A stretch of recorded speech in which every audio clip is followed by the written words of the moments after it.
Hello and welcome back to the Beyond Enough podcast. I am back with you this week with the most incredible, iconic woman as our guest today. And I'm going to introduce Kayleigh Greenacre. Thank you so much for being with us today. Of Thank you so much for having me. I'm really excited to be here. Thanks for inviting me on.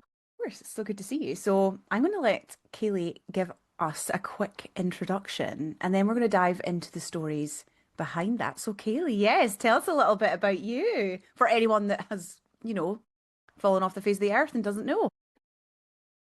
I'll give a little brief introduction, of course. I'm Kayleigh Greenacre. I am a global business strategist, an iconic leadership expert, and evergreen sales expert.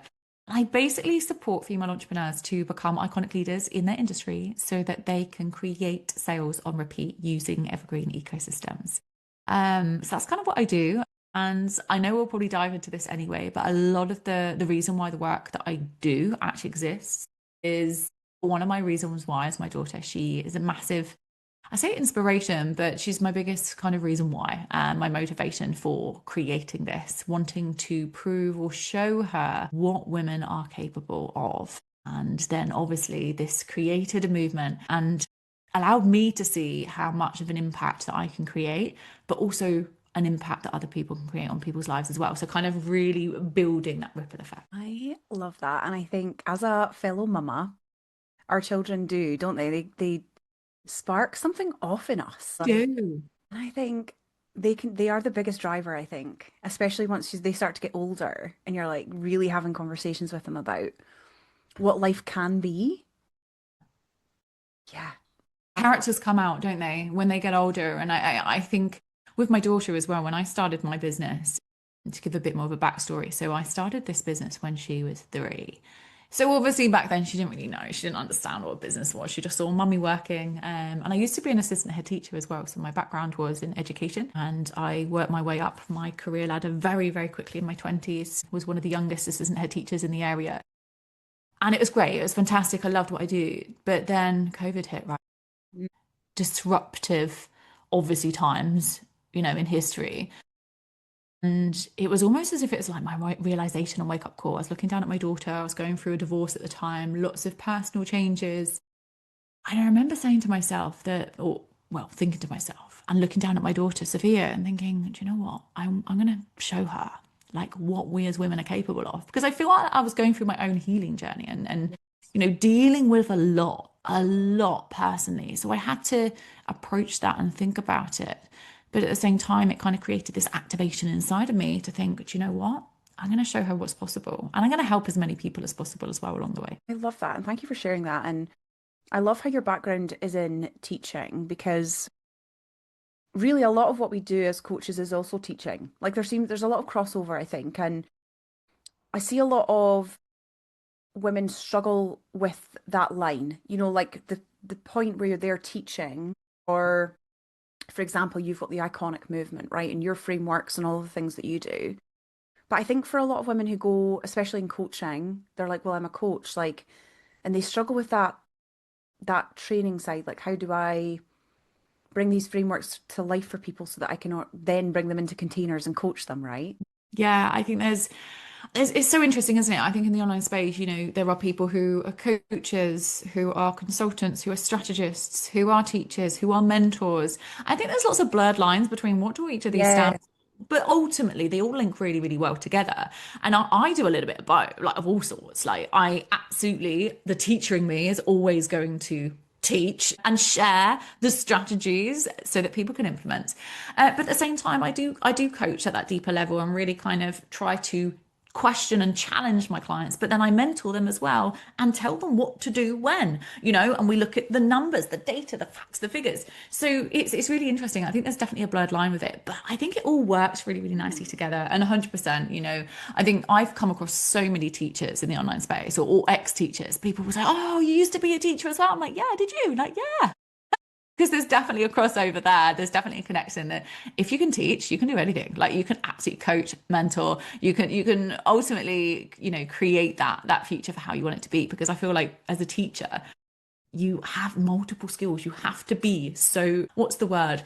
You have to be able to specialize in so many different things in order to run classrooms of 32 children at any one time. Like you have to lean into the superpowers of being a teacher. But yeah, I think it's definitely able to kind of cross over, especially as an entrepreneur and obviously a coach as well. Oh, I love that. I absolutely love that. And I think you're so right. There's so much crossover. And I think you've hit a key point there. And a lot of our listeners will be women in business, will be entrepreneurs. And I think, again, just given my background in the women that generally speaking I coach, I think they struggle to bring their past, all their skills, all their experience into what they're doing now. They don't see that as correlating to what they're doing now. They feel like they're just starting fresh, but actually, all of the women that I know have so much experience and knowledge, and like it is the thing that I think if you understand how to transfer your skills into entrepreneurship can be so powerful. It can be so powerful. I think it's so interesting, isn't it? Because when you speak to people, I have conversations with people all the time, and I say, "How long have you been in business?" They're like, "Only 5 months."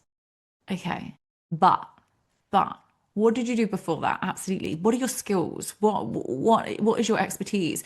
And so many people, I think, absolutely miss out the fact that they might have been okay. They might be an entrepreneur now and only in for 5 months, but actually they've probably been working in a sales team for the last 12 years of their life, or they were working for a big marketing company, or I don't know, or they were a teacher similar to me, or something else. And I think again, all of these skills are transferable and you can really utilize them. But are people talking about them?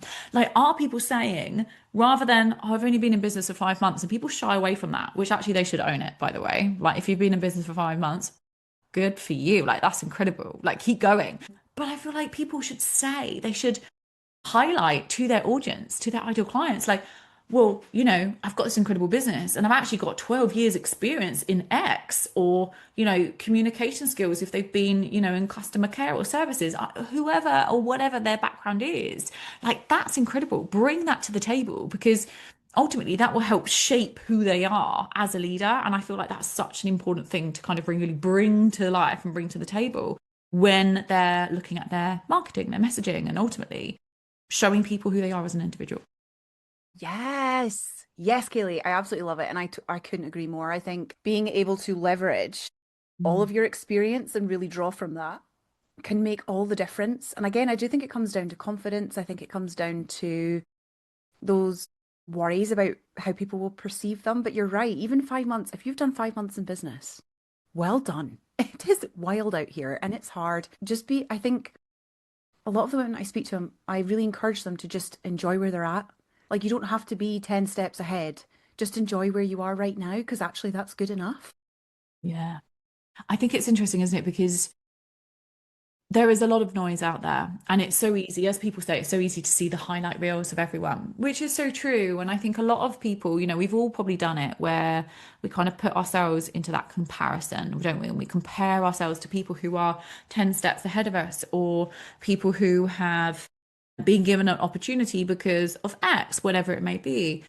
But the reality of it is everyone is on their own journey, their own pathway, and staying in that lane is one of the most important things. I truly believe for our own mental health, our mindset will support with that, but we've got to stay in our own lane, haven't we? Because there are so many distractions. There's a million distractions every single day. You scroll, there's distractions. You've got emails popping up, distractions. You hear from a friend who's smashing it, it's a distraction. How can you celebrate them? Yes, but still stay in your lane, because we have to make sure that we are focused on our mission, on our vision, on our goals. 100%. And it is having that kind of almost tunnel vision around certain things in business, I think. Not allowing everything else to just melt and dilute what you're actually trying to do. And I talk about this with my clients. You'll be the same when it comes to visibility. Like, just focus on what you're doing. Yeah. That's it. That's it. Just focus on what you are doing. Everything else is just diluting what you're doing. And the less you do, the less you will see the results that you want. And it's the Mhm. same with any business activity, but I think visibility is obviously the one that Yeah, of I course. love. I love that. I guess through your business journey, I would love to know what are the things that I guess you have found most personally challenging. I know you've started off by saying there was a transition from Mm. teaching and then also being into, well, transition from that into business, but also into motherhood, right? That's a huge transition, a huge life change. And I'd love to know what are those things that you look back and reflect on and think, yeah, those were the kind of biggest challenges that I really did have to overcome. And then you've had such an incredible year, right? You've just released a documentary. If you haven't seen it, I will link it in the show notes for everyone. So to get to this point, what are those biggest challenges, I guess, that you've had to overcome to get to that stage in your business? I think one of the biggest challenges I have had is, well, actually, there's two. There's two. One of the biggest ones that I've had is the self-belief. It really is. It comes back to the root of everything. And it's incredible to kind of think that actually back then, and actually in different parts of my own life and journey, it's the self-belief that has always kind of held me back. And it was about breaking through that. Again, going back to the COVID time. It was May 2020. I remember it so, so well. And it's such a pivotal time or moment in my life where everything was falling apart. Like everything, the house, the divorce, I was a key worker, I was going into school. I did actually have a photography and videography business, which was really, really successful. So I've been an entrepreneur for multiple years anyway. That had to close. I lost my studio. Like there were so many different challenges. So it was almost as if, again, it was that realization and looking down at my daughter and saying, I'm going to show her what's possible. But I had to have the self-belief in order to push forwards with that, because I could have sat there and just cried and completely gone inwards, which is very easy, especially as an introvert, just to go inwards and not talk to anyone. We couldn't see anyone anyway, we weren't allowed out of our houses. But I decided to really go for this. And what I actually did, and it was almost as if it was like my own little piece of therapy, I decided to write a self-help book called Actually I Can. And that was my project during COVID. It was I was still going into school because I had to as a key worker, but whilst I was at home, couldn't go out, couldn't do anything, as we all couldn't. I decided to write a book, and that book was one of the kind of pivotal moments, I say moments, but kind of projects that really allowed me to piece together something that I knew I personally needed myself, but I created it for others. Created it for others so that they could believe in themselves, diving into growth mindset and, self-belief, looking at sort of the purpose and ikigai and loads of different concepts that I'd learned about for years. I just hadn't really brought it all together. And so that was a great moment for me. And actually releasing that book was huge because it really allowed me to kind of get that message out there and to say, do you know what? I believed in myself to write the book. So I can now do this next step, which is obviously developing the business. So that was a really, really great thing. But yeah, the self-belief piece was one of my biggest challenges. Do you know the other one as well? And this has stuck by me for many, many moons. And it was only a couple of years ago that I actually got over this one, people pleasing. Yes. I have been a people pleaser my whole life. I have always done what is expected of me, what I think is right, is correct. I never want to upset anyone, and I still don't. I absolutely couldn't think of anything worse than upsetting a human being. We're human. We have feelings, we have emotions, and so my whole life, and especially into my adulthood, I became that people pleaser, that person that said yes to everything, to everyone. I did what people asked me to do. But as you can imagine, and I'm sure many people listening to this are probably people pleased at some point in their lives, it ends up starting to affect you because things then don't start to feel right. They don't feel aligned, or our energy feels drained because we're saying yes to a million people that actually we're not saying yes to ourselves. And that was a massive issue throughout my 20s, actually, throughout my whole 20s. So I think it was about my mid-30s. It was a couple of years ago, but in my mid-30s, I decided, right, I'm actually going to start to kind of work on this. And it took a lot of work. And it was only really about 2 years ago. As an established business owner, I'd left teaching by then, etc. I was like, now I'm doing things that are going to feel completely aligned. And if they're not aligned, I'm not saying yes. I'm going to learn to say no. That was a massive challenge. It was a massive, massive hurdle and something that just kept coming up again and again and again. And even now, even today, I kind of get asked to do things and I'm like, I was asked to speak at an event recently and it was on a Sunday and I had to go, and they were going to pay me for it. It was a beautiful, event. It looked fabulous. But I said no, because Sundays are my time with Sophia. So I've got to think about what's right for me and what's right for her, obviously. Yeah. Oh my gosh. Thank you so much for sharing that. And I always refer to myself as a recovering people pleaser because I think if you are someone who is sensitive, someone who really does value kindness. Mm. And certainly for me, it was a background of people pleasing, right? From really, really young years. It is really difficult to completely switch that around and become someone who just does not care. And I honestly don't think that that's the answer either, right? Like the complete opposite, where you just don't care about anyone's feelings. But I do think like like you say, developing that middle ground of being able to actually hold your boundaries and say no to opportunities if they are not aligned. And then also like breaking down that conditioning. And I so much again with my clients do this because I think we have a perception of like behavior that's not kind, when in actual fact we've been conditioned to people please. So Yes. we are so overcompensating that we don't realize that there's actually a way to be kind, but Mm. also direct Yeah. and empathetic, but also protect our own energy. But it is a really, really difficult thing to almost rewire your nervous system to feel okay saying no to people. It's so hard, isn't it? When I say no to people, my brain is telling me, oh my goodness, I've let them down. Like even on friends' birthdays, being invited out for, a friend's birthday, a nice little gorgeous brunch. And sometimes it just doesn't align, or I've got Sophia, and again, my brain or my nervous system, something's telling me, no, no, this is not good. This is not good to do. I'm saying no, and I'm going to let them down. But you're right. I think there's a lot of work that you need to do internally, isn't there, to really train, obviously keep your nervous system regulated and actually train your mindset to believe that Yeah. actually this is okay. You don't have to say yes to everything and everyone. Yeah, for sure. And it doesn't make you a bad person to have personal boundaries, No, you know? no. Boundaries is huge, isn't it? And that's it. People pleaser. That is that. Ultimately, the resolution to this is to make sure you've got those boundaries in place and to make sure you stick with them, because you know that that's going to be the best thing for you and your family potentially. Depending on the situation.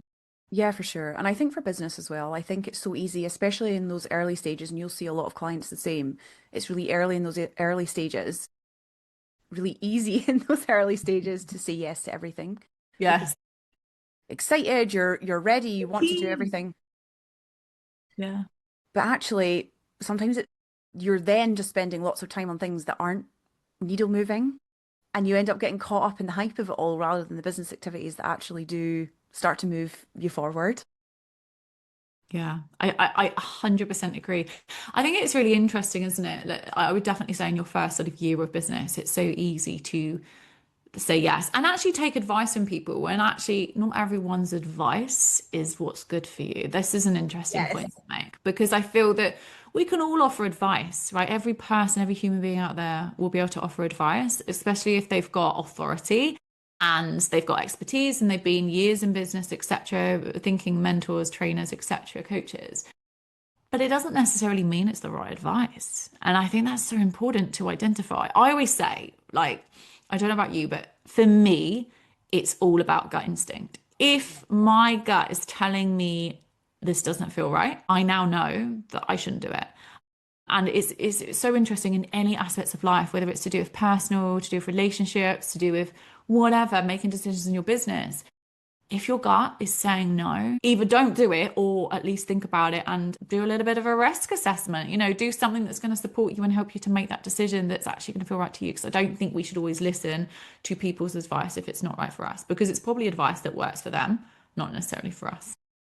100%. And I love talking about self-leadership and intuition. And I think you've hit the nail on the head. And I think I often see it as a lack of self-trust. Like you don't trust yourself to make decisions or to say no or to investigate something further, i.e., a piece of advice that you see or have been Yes. told. But your intuition, like whether you're spiritual or not, your intuition is that part of you that's learned, like body, mind, soul, and Mm. is indicating to you that something is out of alignment with what you believe, what you know, and all these things. And I think we're just so out of touch with trusting ourselves to make our own decisions because we, like you say, that person has authority, that person is a leader in their industry, and therefore they must be right and I must be wrong. Yeah. Yeah, I think it's so fascinating, isn't it? And I think maybe we just assume we've got to take the advice from those particular individuals when I always say that every voice should be heard. So I always think it's Yeah. always important to listen to what they have to say because I think so many people give incredible value. So 100% listen, but you've got to make that decision yourself. Like you said, it's self leadership as such, isn't it? And just knowing that only you know what's right for you, and that's the key thing. Yeah, 100%.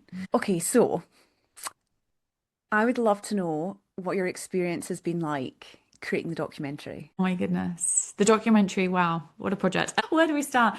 So I'll give a bit of context to the listeners. So the documentary, which is only was only released in January 2026, so very recently. The documentary was a huge passion project. So from a very little age, I grew up on stages in theatre. I've been in lots of films, TV shows, you name it. I've performed. I've always been a performer. And so from a young age, I've always had that confidence, even though I was a people pleaser, but I had that confidence and knew that I wanted to be in a film. That was like the dream. I want to be in a film when I was like 6, 7 years old. Anyway, you grow up, you follow, again, what was Yeah. expected, do the career, X, Y, and Z. And then a couple of years ago, I kind of came back to this concept of I want to create a film. I still want to create a film. My background's in TV, theatre, and film. I did a degree in it. I then went on to run my own photography and videography business, and I taught it in schools for 13 years. I know film really well. I know production. I know how to create a film. And so I decided that actually, I'm going to create my own, but I'm going to do it as a motivational film. I call it a documentary, but it's a motivational film of 45 minutes. And I remember reaching out to a production company and I said, I've got this idea. I really want to be able to do it, but I need someone to obviously produce it, to help me distribute it, but also to film it because I can't film myself. And so we basically collaborated on the project. Like I said, it was a passion project, so it was non-profit. But I had this mission, and I wanted to create as much impact as possible. I wanted to help more people. My book was the start of this journey back in Yeah. 2020. And, then we got to, what was it, 2024, I believe, when the concept of the documentary came about. And so we started filming and we put the ideas and storyboards together. We created, um, hopefully, a very inspirational, motivating film to others to watch. And the whole documentary it's basically using my story as the narrative.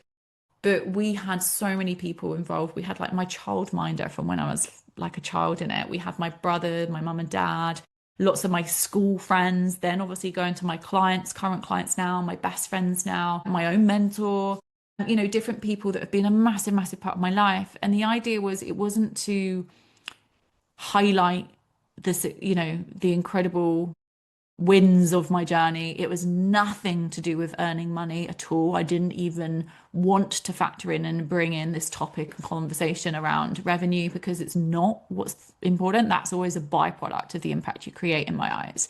So I wanted to share with people the journey, like the ultimate journey and the challenges that I went through and literally tell my story from being born right the way through. We had a premiere in Leicester Square. It was massive. It was amazing. It was literally my dream coming true. Like just having the I say the poster, but the film graphic up in Leicester Square. Loads of people were like coming up and taking photos and all sorts. It was madness. It was like my moment. And it sounds really cliche and cheesy, but one of the best parts of that was walking my daughter up the red carpet and her seeing her face in Leicester Square. And she's like, oh my gosh, marvelous me. And it was beautiful. It really, really was. But like I said, it was a passion project. It was a project I was very, very connected to because I wanted to inspire people and help impact as many women's lives as possible. So it is now out. And we've got a big journey with this. Now it's out and it's released.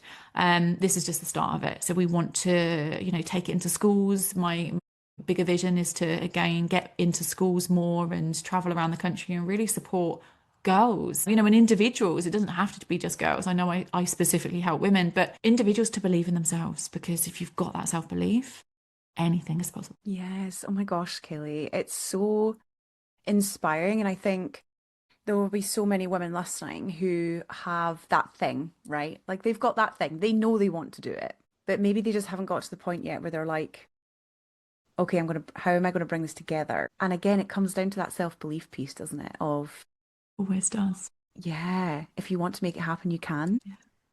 It's the root of everything, right? And that's why, the film is called Actually I Can. My book is called Actually I Can. My business is called Actually I Can. Like it's the root of everything. If you believe that you can, then you can. Like, but you have to believe. And there's no point, I always say to people, there's no point in dreaming. Don't have a dream and keep it as a dream. Have it, like, create a dream or have a dream and turn that into reality. And anyone can do it, like absolutely anyone. And I think it's so important for people to really understand that they are in full control of what they can achieve, but they've got to believe. And if that is missing, Yeah. that's the biggest problem. 100%. Because if you don't believe it's possible, you'll just never take action toward No, it. Like you no, have to have exactly. that fundamental, do you know what? I'm going to give it a go. Yeah. Yeah, give it a go as well. And you know what? And this is not me saying like have a dream and go make it happen. Like it's not that easy. There are challenges, there are going Yeah. to be hurdles, obstacles. Like I've had days where I'm literally pulling my hair out thinking, oh my goodness, this is mental. Like I'm going to take myself back a few years and it was hard, like really hard building this business whilst working full time and being a single mum. That was probably one of the most challenging things I've ever done. Yeah, for Um, sure. but I got through it and I learned a lot, you know? So I think again, the reality of it, it's not going to be easy. If it was easy, as they say, everyone would be doing it, right? That's a very common phrase. So let's just again put it into reality. But we've got to have that self-belief. And if we can have that, that is the first fundamental aspect or step.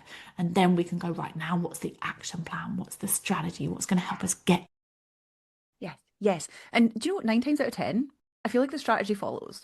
Like you can fall forward through so much in business, genuinely.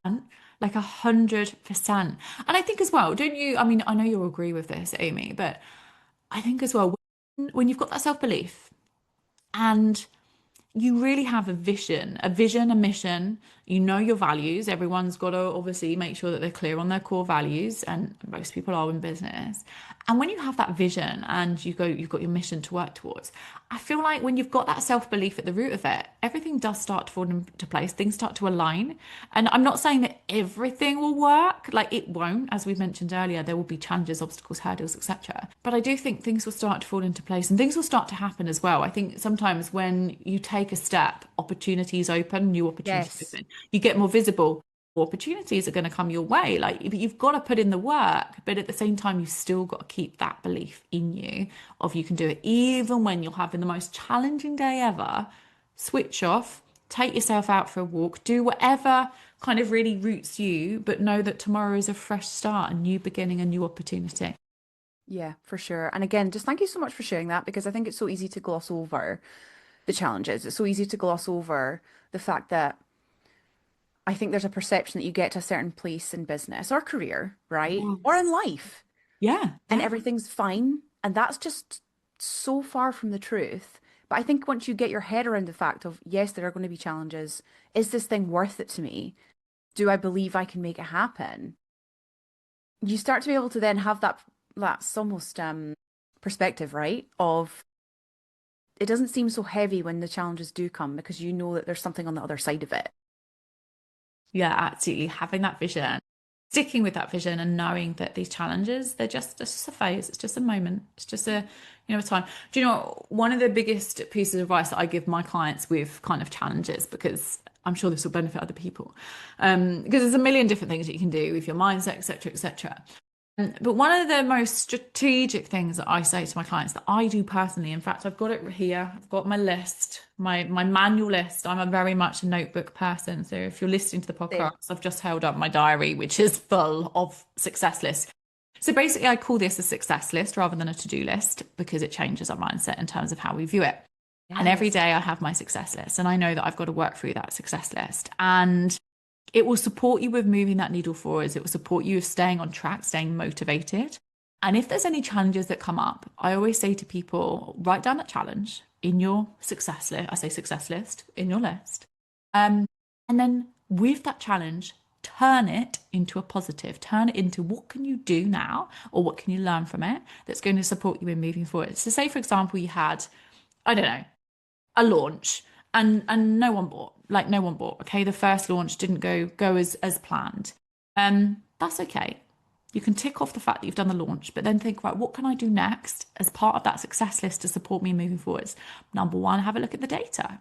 try to identify Yes. why. Is there anything, or, whatever it is. But it's a really, really good way to kind of, again, retrain our minds and thinking, okay, but it's just a challenge, it's just a setback, or it's just a thing that happened naturally because that's what was meant to happen. But what I need to do now is to do this. And it's about continuously moving forwards. And I think that's the key thing. Like it kind of links to, I suppose, like habit stacking and training our minds and actually just having a routine, I suppose, doesn't it? In terms of like, what are we doing consistently every day to kind of move that needle forwards, but continuingly to again have that self-belief and ensuring that we're, you know, moving forwards, even if the challenges do come up.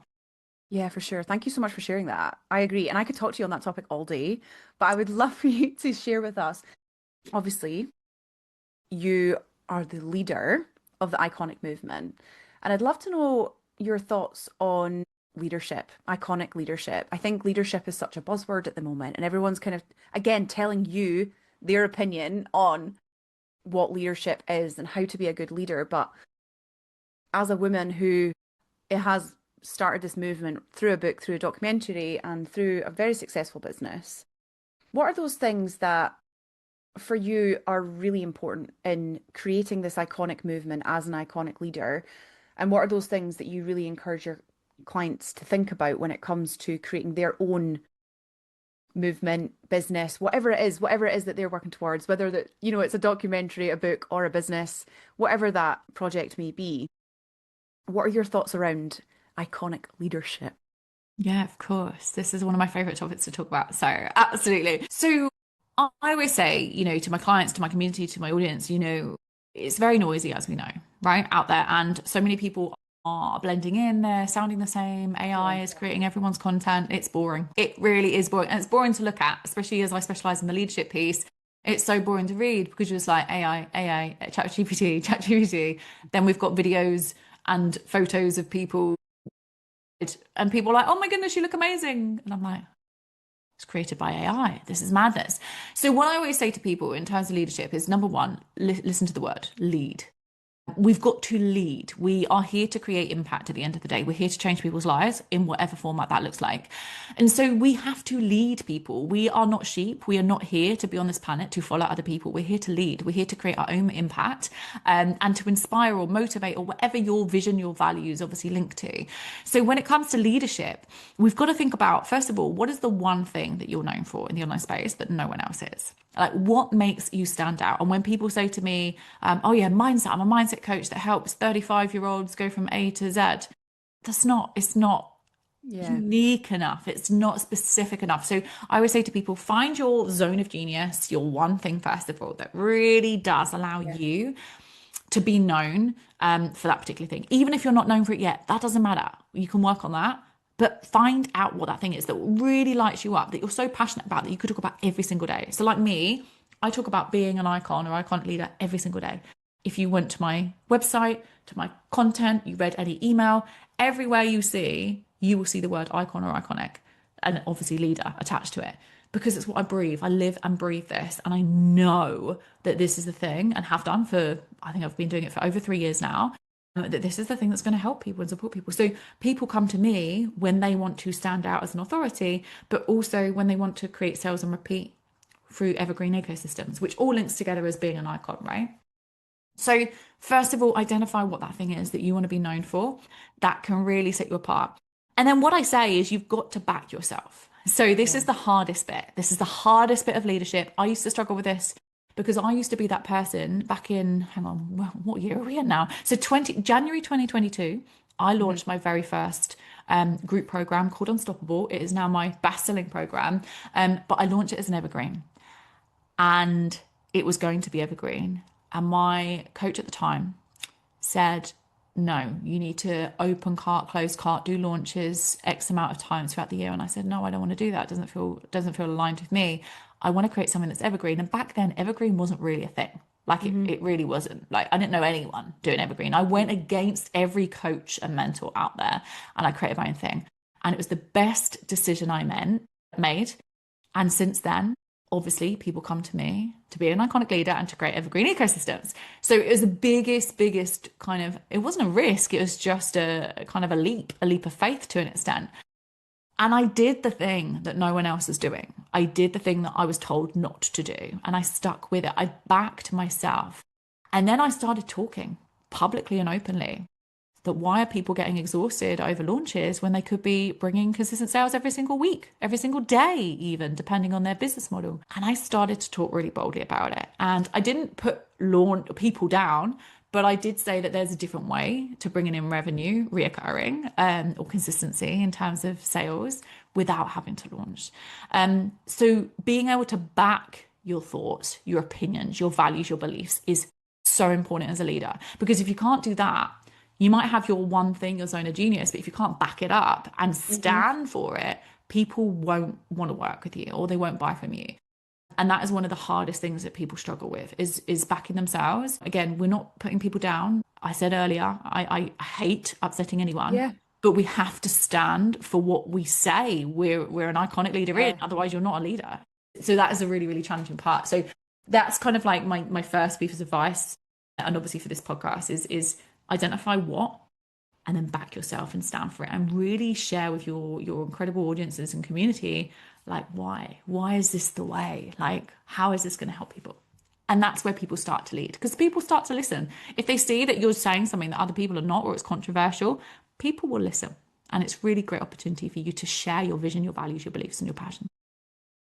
Yes. Yes to all of that. Yes to all of it 100 times. And again, I think this is why we align so well, is because when I speak to women about visibility, leaving that people pleasing at the door and being able to really, with conviction, say, this is a better way, not being mean, you don't have to shade anybody else. It doesn't have to be hateful or spiteful or dragging anyone else down, but being able to really strongly say, this is my opinion and this is why, and follow through with that.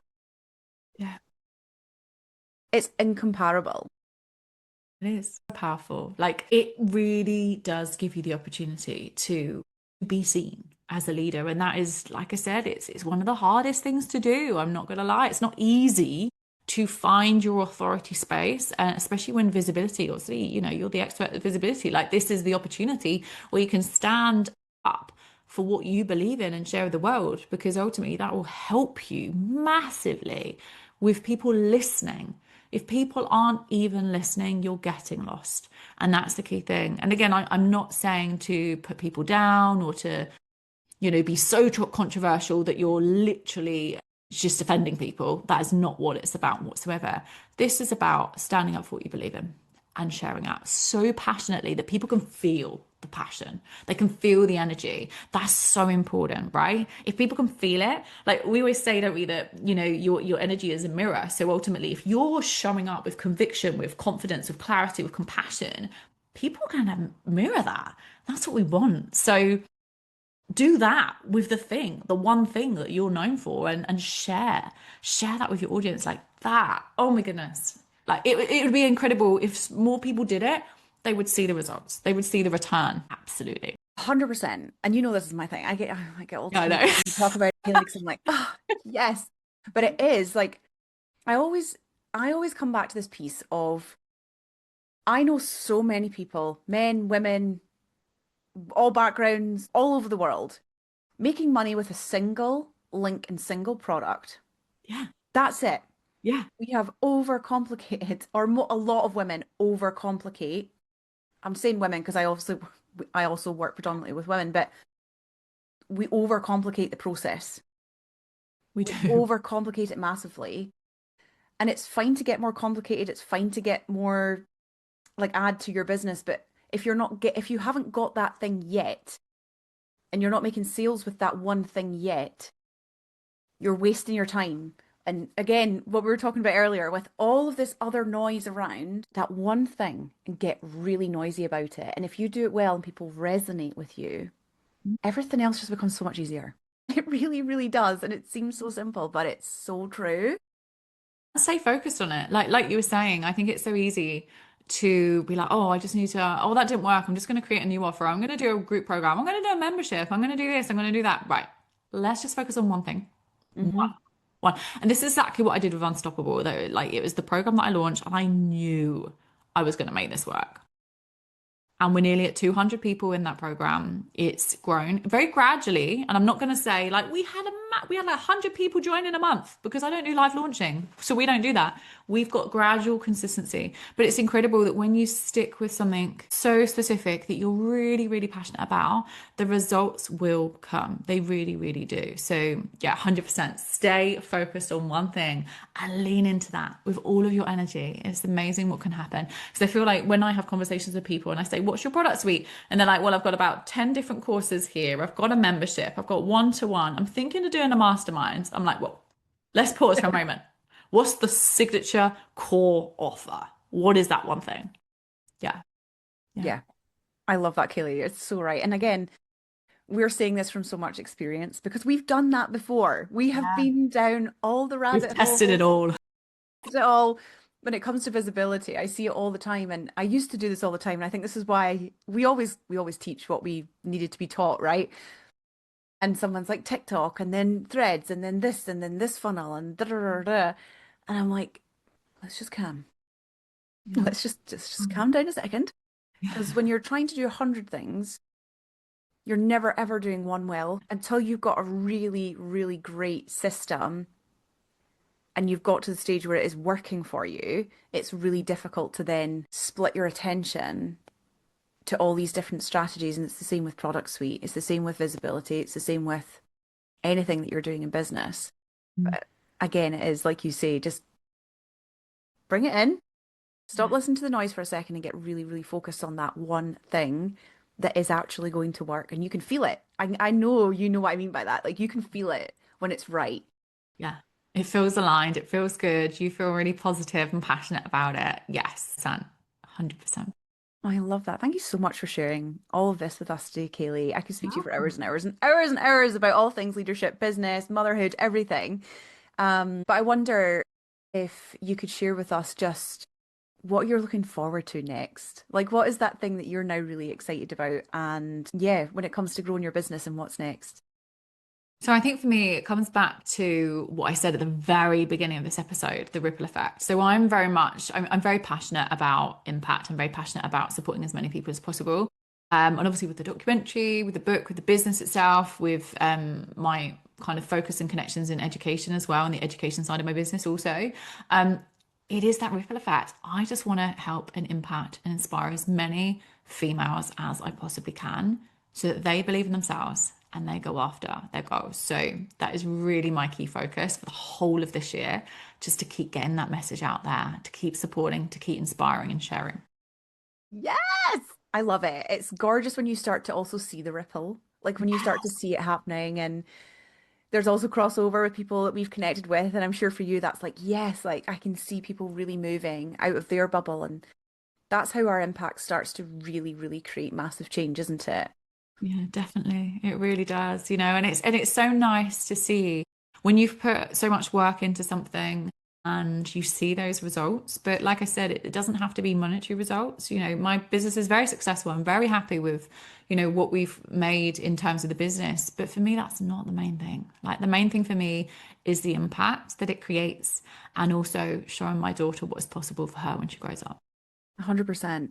I literally wrote down, so everyone, all my listeners will know that I have a notes app in my phone where I just write down all my thoughts and it just Yeah. eventually gets turned into content, right? And I wrote down yesterday, I think it was, that never once have I ever looked at an income goal and felt the way that I feel when I get a message from a client that says, I've just used my voice in a way that I never ever thought that I would, and I've said this really hard thing, or I've a boundary in place with someone, or I've told someone how I really feel. And those moments are so like I feel that in my body and I think, wow, like, Yeah.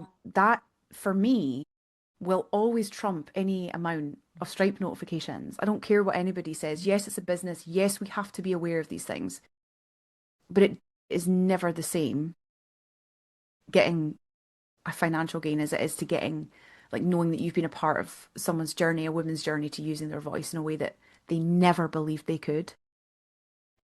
100%. I completely agree with you. It lights us up, doesn't it? In terms of seeing clients win themselves and, achieve what they want to achieve, whatever their mission and vision is. And it's definitely the impact. It's the impact that our work creates. Oh, thank you so much for being with us today. I will link You're welcome. everything for Kayleigh down below so that you can come and connect with her and you can check out her iconic movement and her documentary and her book if you so wish. And I just so appreciate you taking the time to speak to us today. Thank you so much for having me. It's been an absolute pleasure. It's lovely. And for everyone listening, I will see you in the next one.